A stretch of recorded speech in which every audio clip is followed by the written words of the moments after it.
Okay, happy Friday, everyone.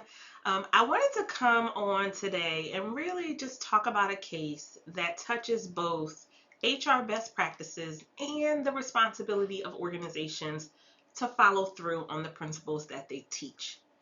So, if you've been following business news in the last week or so, you may have seen that there's been a new development in a case with the Society for Human Resources where SHRM is being sued by a former employee for race discrimination and retaliation.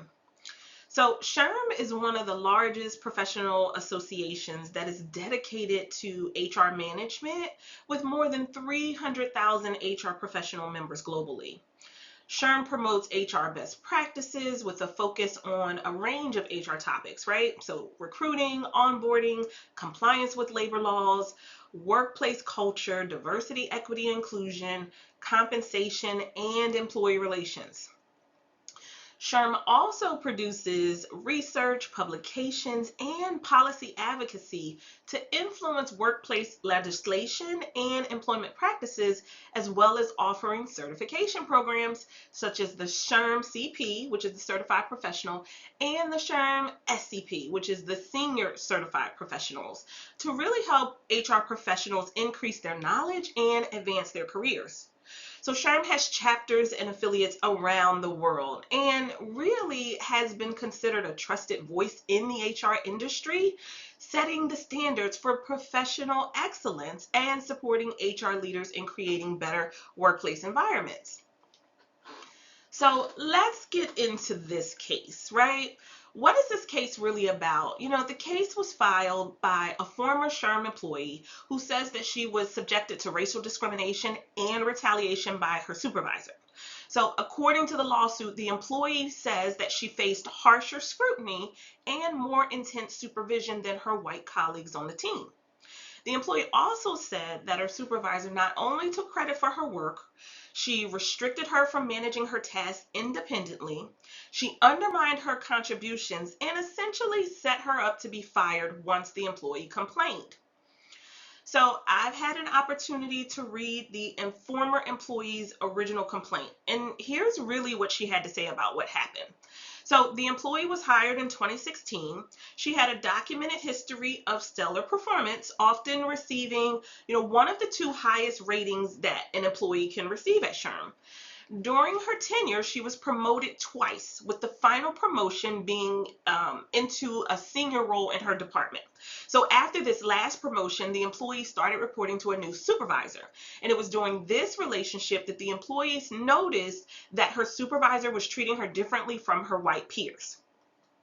So, for example, the employee says that the supervisor required her to ghostwrite emails that the supervisor would send herself, that the supervisor often took credit for her work, that the supervisor demanded to be present for her meetings with vendors without additional justification, and that the supervisor did not do that for her white peers.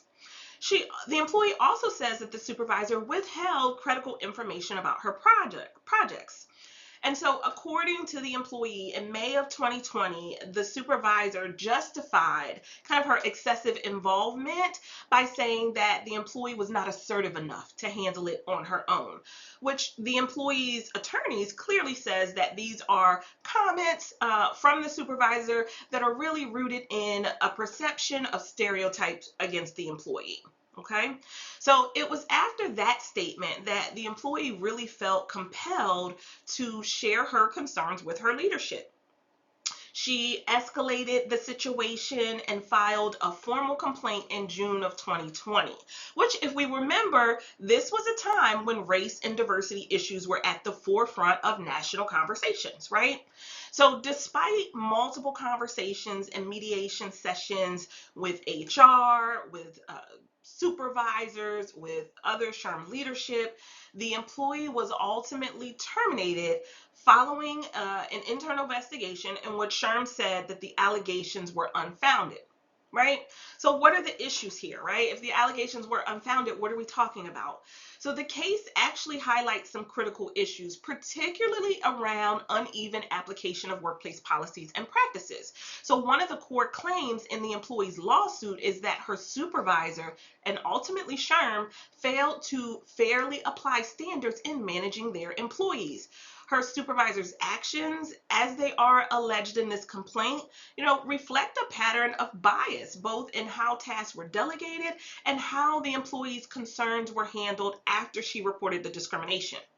So this case also shines a light on retaliation, which is a key violation under Title VII, right? So let me just take a minute and talk about what is retaliation. So retaliation occurs when an employer takes an adverse action because an applicant or employee asserts that their rights that they have that are protected by EEO laws, equal employment opportunity laws, that those rights were ultimately violated, right? And that protection, the rights that are afforded, is called protected activity, okay?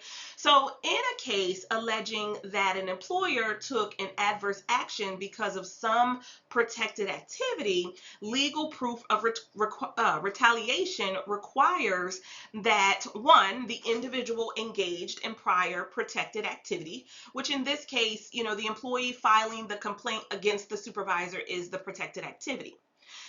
The employee would also have to show that the employer materially took an adverse action, which here was the termination action, right? And then that there's some causal connection between the protected activity, the complaint, and the adverse action, the termination, right? And so here the employee is alleging that the termination was in fact because of the complaint and not for a good reason. And so what happened, right? Essentially, the employee filed the lawsuit in June 30th of 2022. SHRM responded and filed a motion for summary judgment. So at a very high level, a motion for summary judgment is when a party in a lawsuit asks the court to review the case and make a decision without the case having to go to trial. So essentially, the judge in the case denied the motion for summary judgment, okay? And essentially, the case at this point is going to move forward. The parties are set for a pretrial motion in December. So as a HR professional and a SHRM member myself, right, I will be following this case to see kind of what the outcome ends up being. If these allegations are proven true, SHRM is going to have to really look at their own practices and make some serious changes. I truly believe in the value of the best practices that SHRM promotes and advocates for, the tools that they provide to support HR professionals in their day-to-day roles are tools that I myself have used, right? So when implemented correctly, they really can transform organizational cultures for the better.